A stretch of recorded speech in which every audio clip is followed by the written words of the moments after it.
Hello दोस्तों, your friendly professor hair. ठीक है। वीडियो स्टार्ट होने से पहले एक डिस्क्लेमर देना चाहता हूँ कि अपने ईयरबड्स ज़रूर लगा लेना, बिकॉज पढ़ाने का स्टाइल थोड़ा सा कैजुअल है। और now let's start neuro anatomy, और वो हम लोग टोटल यूनिट कवर करने वाले हैं विद इन 7 days। ठीक है। सो अगर आपसे किसी ने पूछा कि classify this nervous system, total nervous system, तो फिर तुम बोलोगे कि एक सेंट्रल है, एक पेरिफेरल है, फिर उधर से सेंट्रल में तुम्हारा एक बोल दोगे CNS, और फिर स्पाइनल कॉर्ड बोल दोगे, एक ब्रेन बोल दोगे, और उधर पेरिफेरल में तुम बोलोगे सोमैटिक ऑटोनॉमिक। ठीक है, सही है, लेकिन तुम कंफ्यूज हो जाएगा। ठीक है। सो तुमको याद कैसे रखना है? तुमको याद रखना है मेनली तुम्हारा दो टाइप का क्लासिफिकेशन है। एक हो जाएगा तुम्हारा एनाटॉमिकल बेसिस में, और एक तुम्हारा फंक्शनल बेसिस में, क्योंकि फंक्शन भी आता है। जैसे कि तुम ये सब तो तुमने CNS वगैरह याद कर लिया, फिर उसके बाद फंक्शन में तुम्हारा एफरेंट इफरेंट भी आता है। So this is the main. अगर तुमको ब्रॉडली क्लासीफाई किया जाए, दो टाइप्स का होता है, एक तुम्हारा एनाटॉमिकल क्लासिफिकेशन और एक आता है तुम्हारा फंक्शनल क्लासिफिकेशन। अब इस एनाटॉमिकल क्लासिफिकेशन में तुम्हारा आता है दो चीज़ें, एक तुम्हारा आ जाएगा सेंट्रल और एक आ जाएगा पेरिफेरल। ठीक है। इस सेंट्रल में तुम्हारा दो चीज़ें आ जाएगा, दैट इज तुमने सही बोला था, ब्रेन और स्पाइनल कॉर्ड। और इस पेरिफेरल में तुम्हारा आ जाता है, सिस्टम को तुमने फिर से दो क्लास में डिवाइड कर दिया। एक हो जाएगा तुम्हारा सोमैटिक और एक आ जाएगा तुम्हारा ऑटोनॉमिक। सो तुमको देखो, सोमैटिक मतलब जो तुम्हारा कंट्रोल में है, सो इट इज़ वॉलंटरी में तुम जितना भी कर सकते हो, लाइक तुम्हारा फ्लेक्शन ऑफ द हैंड्स, बाकी सब तुम जो वॉलंटरी कंट्रोल कर सकते हो उसको तुम्हारा सोमैटिक में आ जाएगा। और ऑटो का मतलब ये ऑटोमेटिक होगा। सो this is autonomic nervous system. अभी सोमैटिक में पहले मैं डिवाइड करता हूँ। सोमैटिक में तुम्हारा ये पूरा बॉडी को कंट्रोल करने के लिए हेड से बॉडी तक तुम्हारा डिवाइड हो जाता है इनटू दो classes of nerves. One is the cranial nerves and second is the spinal nerves. तो ये एक हो जाएगा तुम्हारा क्रेनियल नर्व्स और एक हो जाएगा तुम्हारा स्पाइनल नर्व्स। ठीक है। अब ये क्रेनियल नर्व्स तुम्हारा ब्रेन से निकलता है और स्पाइनल नर्व्स तुम्हारा स्पाइनल कॉर्ड से निकलता है। तो ये हो जाएगा तुम्हारा 12 पेयर्स और ये हो जाएगा तुम्हारा 31 पेयर्स। ठीक है। So this part is done. ये तुम्हारा जो वॉलंटरी तुम कंट्रोल कर सकते हो उसमें तुम्हारा आता है सोमैटिक। ठीक है। सोमा मतलब कि तुम जो वॉलंटरीली सोमा को चाहते हो, लेकिन ऑटोनॉमिक मतलब कि ऑटोमेटिकली तुम्हारा जो बॉडी में हो रहा है। ऑटोमेटिकली क्या होता है, जितना भी तुम्हारा ऑर्गन्स है जो कि अंदर में है, लाइक हार्ट, किडनी, ब्लड, मतलब कि जितना ब्लड वेजल्स है या फिर इंटरनल ऑर्गन्स, वाइटल्स, तो दीज आर ऑटोमेटिक स्ट्रक्चर्स, वो तुम्हारा ऑटोमेटिक होता है। ये इनवॉलंटरीली हो रहा है, तुम उसको कंट्रोल नहीं कर सकते। ठीक है। So this are under autonomic nervous system. और इस ऑटोनॉमिक नर्वस सिस्टम में तुम्हारा मेनली दो आता है, एक इधर इट विल बी इंक्रीज और एक इधर इट बी डिक्रीज। सो जब इंक्रीज होता है it is sympathetic nervous system, और जब डिक्रीज होता है it is a parasympathetic nervous system. ये कोई हार्ड एंड फास्ट रूल नहीं है कि ये इधर इधर इंक्रीज होगा इधर डिक्रीज होगा, but just this is the broad classification. Majority of the time यही होता है ना। ये हो गया तुम्हारा एनाटॉमिकल क्लासिफिकेशन। अभी आते हैं हम लोग फंक्शनल क्लासिफिकेशन में। तो फंक्शनल क्लासिफिकेशन में मतलब कि एक नर्व फाइबर का फंक्शन क्या हो सकता है, इधर it will carry the message away from the brain to the skeletal muscles to the peripheries, और it will carry the message from the peripheries to the मतलब कि ब्रेन या फिर जो भी तुम्हारा सेंट्रल सिस्टम है। ठीक है। तो इसको हम लोग बोलते हैं इफरेंट पाथवे, इफरेंट न्यूरॉन्स और इफरेंट कंपोनेंट, और इसको हम लोग बोलते हैं एफरेंट कंपोनेंट। ठीक है। तो ये इफरेंट कंपोनेंट में तुम्हारा आ जाएगा जितने भी, सॉरी पहले हम बात करते हैं ये एफरेंट कंपोनेंट में। एफरेंट कंपोनेंट में तुम्हारा जितना भी आ जाएगा सेंसरी न्यूरॉन्स में तुम्हारा आ जाता है एफरेंट कंपोनेंट में, और इफरेंट पाथवे में तुम्हारा आ जाएगा मोटर कंपोनेंट्स। ठीक है, मोटर नर्व्स। तो इस मोटर नर्व्स को तुमको मतलब क्लासीफाई करने के लिए you need to go back into this two terms. Sorry मैं वो माइक लगाना भूल गया था, मतलब माइक कनेक्ट किया था लेकिन फ़ोन से कनेक्ट करना भूल गया था। सो जस्ट मैं एक बार ओवर बता दे रहा हूँ। ये वाला ऑटोनॉमिक नर्वस सिस्टम है classification, and this is the functional. तो ये एनाटॉमिकल क्लासिफिकेशन है, ये वाला तुम्हारा फंक्शनल क्लासिफिकेशन है। एनाटॉमिकली मैंने डिवाइड किया into central and peripheral. Central को मैंने डिवाइड किया इंटू, सेंट्रल में दो कंपोनेंट आते हैं, एक तुम्हारा ब्रेन आ जाएगा, एक तुम्हारा स्पाइनल कॉर्ड आता है, तुमको पता है। अब पेरिफेरल में तुम्हारा आ जाएगा दो चीज़ें, that is somatic nervous system और एक ऑटोनॉमिक। सोमैटिक मतलब कि जो वॉलंटरी हम लोग कंट्रोल कर सकते हैं, उसमें तुम्हारा ये सब स्केलेटल मसल्स हो जाएगा। ठीक है। And this is the mainly दो पार्ट है, एक तुम्हारा क्रेनियल नर्व्स और एक स्पाइनल नर्व्स। 12 31 खत्म। अब तुम्हारा ये ऑटोनॉमिक नर्वस सिस्टम है, तुम्हारा चीज़ें आते हैं जो कि अंदर में है। सो दिस आर वाइटल्स, उसमें तुम्हारा मेनली एक जब बढ़ जाएगा एक जब डिक्रीज हो जाएगा, तो ये हो जाएगा सिंपैथेटिक एंड पैरासिम्पैथेटिक। अभी आता है फंक्शनल क्लासिफिकेशन। फंक्शनल क्लासिफिकेशन में दो ही है, एक इधर से इम्पल्स आ रहा है, एक इम्पल्स जा रहा है। सो अगर आ रहा है तो फिर ये सेंसरी हो जाएगा, और अगर जा रहा है तो फिर इफरेंट पाथवे हो जाएगा, और उसमें तुम्हारा मोटर नर्व्स चाहिए। और मोटर नर्व्स तुम्हारा मेनली दो दो टाइप्स में डिवाइड है, एक तुम्हारा सोमैटिक, एक ऑटोनॉमिक। बिकॉज पूरा बॉडी में मोटर नर्व सिस्टम यही दोनों का करेगा, इधर तुम मसल्स मूव करोगे या फिर तुम्हारा इंटरनल ऑर्गन्स मूव होगा। सो अगर मसल्स मूव हो रहा है तो फिर सोमैटिक सिस्टम होगा, और अगर इंटरनल ऑर्गन्स का कुछ इम्पल्स जाने को है तो फिर ऑटोनॉमिक सर्विसेज होगा। ऑटोनॉमिक में तुम्हारा इधर इंक्रीज और डिक्रीज, एंड सोमैटिक में तुम्हारा क्रेनियल नर्व्स कंट्रोल करेगा। सो this is over the classification. अभी हम लोग बात करते हैं सेलुलर स्ट्रक्चर, मतलब कि टोटल जो नर्वस सिस्टम है उसमें क्या क्या सेल्स आते हैं। सो मेनली तुम्हारा इसमें दो ही सेल्स आएगा, एक तुम्हारा प्रॉपर जो न्यूरॉन्स है वो आ जाएगा, और दूसरा जो चीज़ आता है उसमें होता है न्यूरोग्लायल सेल्स। ठीक है।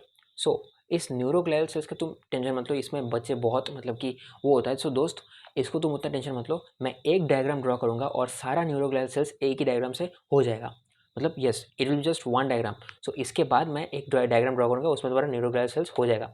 अभी बात करते हैं हम लोग न्यूरॉन्स के बारे में। So what is neurons? Neurons में तुम्हारा देखो पार्ट्स ऑफ न्यूरॉन्स।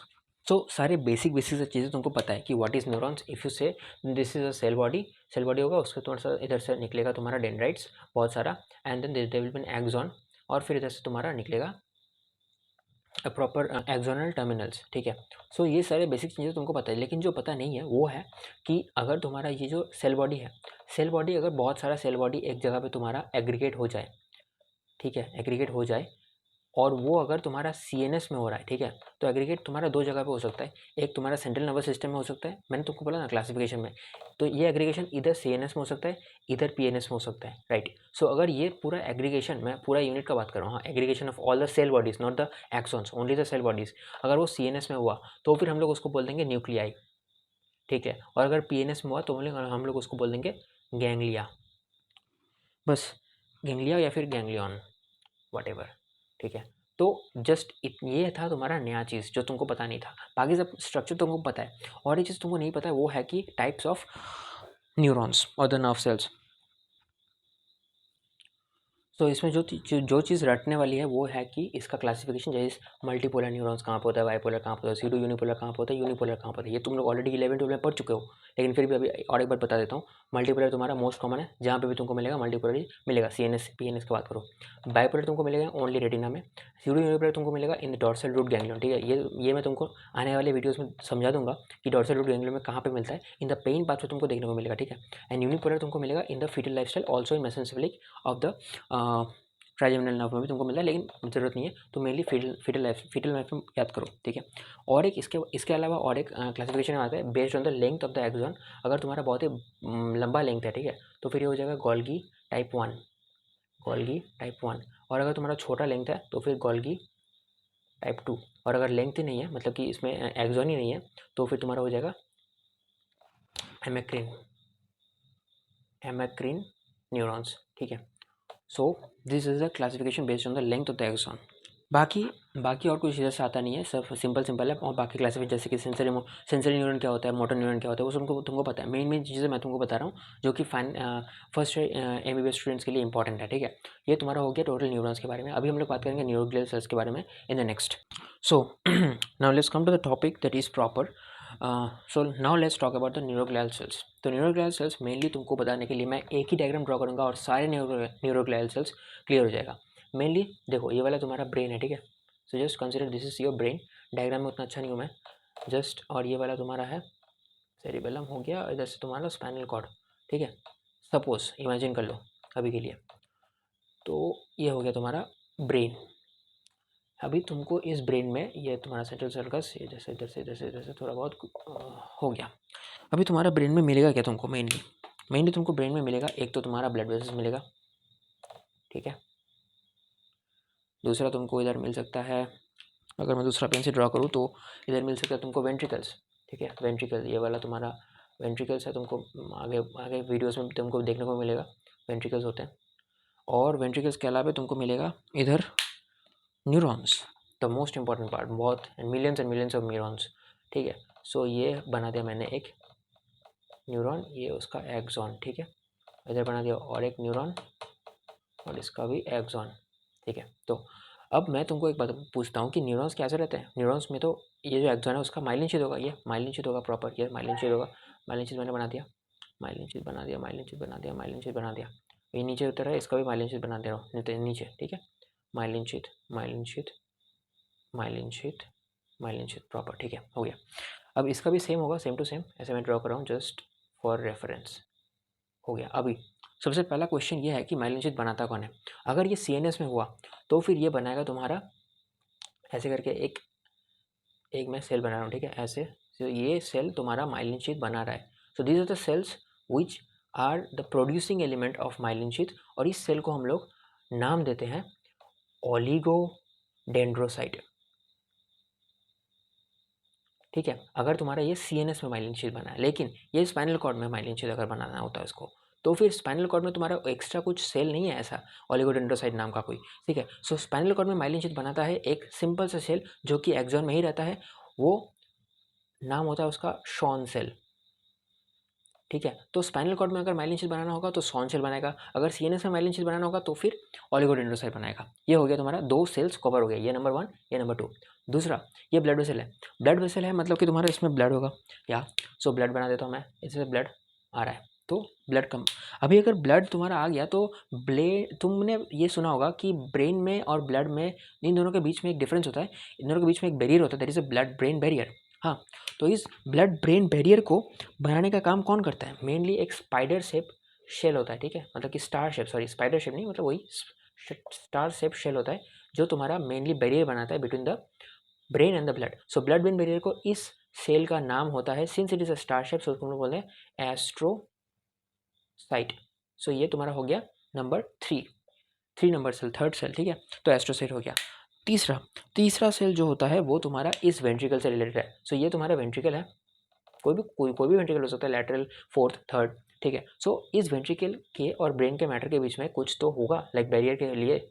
यस, सो इस बैरियर का जो सेल होता है ना, जैसे कि तुम्हारा इधर शेल हो गया, हाँ, तो ये जितना भी सेल तुम्हारा वेंट्रिकल लाइनिंग करता है, इसको हम लोग बोलते हैं एपेंडाइमल सेल।